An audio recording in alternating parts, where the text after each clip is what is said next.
Hey guys, I'm Jimmy with One Road.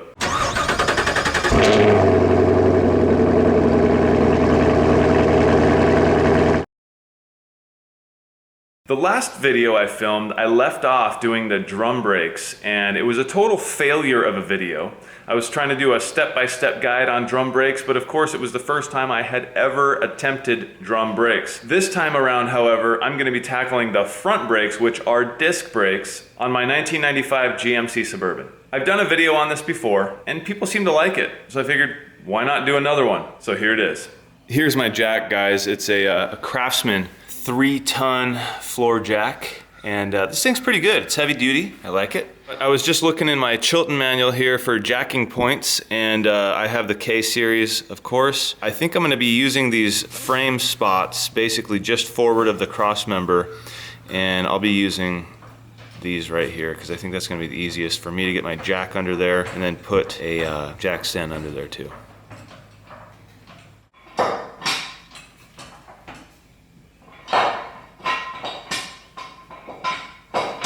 All right, so this is my situation. I have my jack stand right here.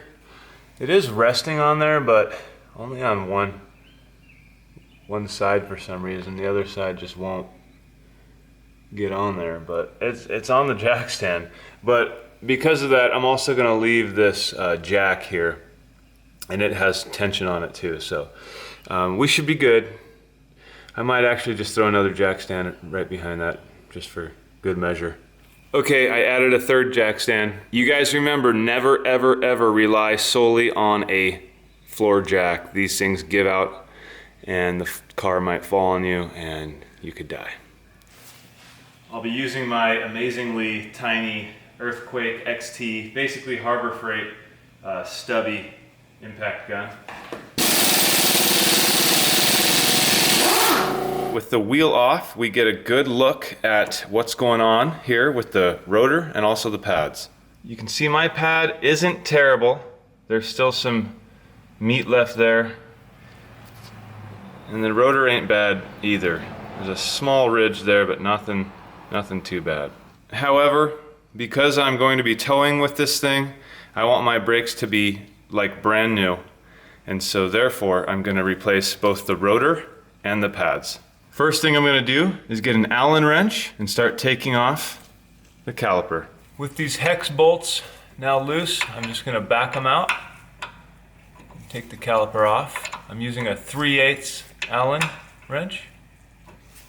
All right, so inside those holes, there was a bunch of grommets and rubber pieces and everything.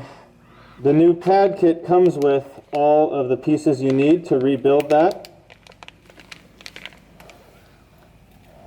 And by the way, there's my old pad versus the new pad. I believe this one's AC Delco if I remember correctly, and this one is obviously Napa.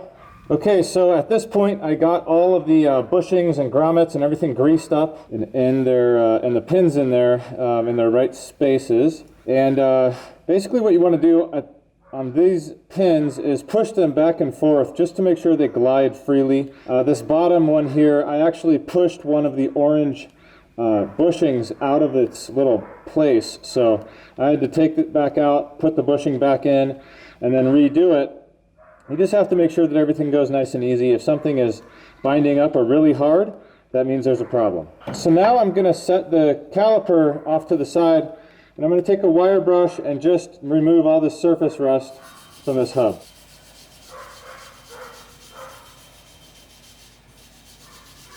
And here is the finished product.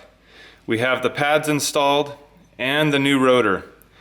And I think that this is going to really make a difference in my stopping power and just the overall feel of the brake pedal. When I did the drum brakes, I actually bled not only the back, but also the fronts, both sides, just to make sure there was no air in the system.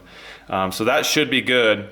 And one thing I just want to mention is, I use anti-seize a lot on the threads, but also on the face of the hub there. And you end up getting it on your fingers, and you want to make sure when you're dealing with all this stuff and putting it on, you do not touch the surface of the rotor or the pads. with greasy or anti-seize fingers or anything like that. So you're gonna wanna make sure all this stays really clean. But everything is looking good and fit great. And I'm gonna move on to the other side after I put this wheel on.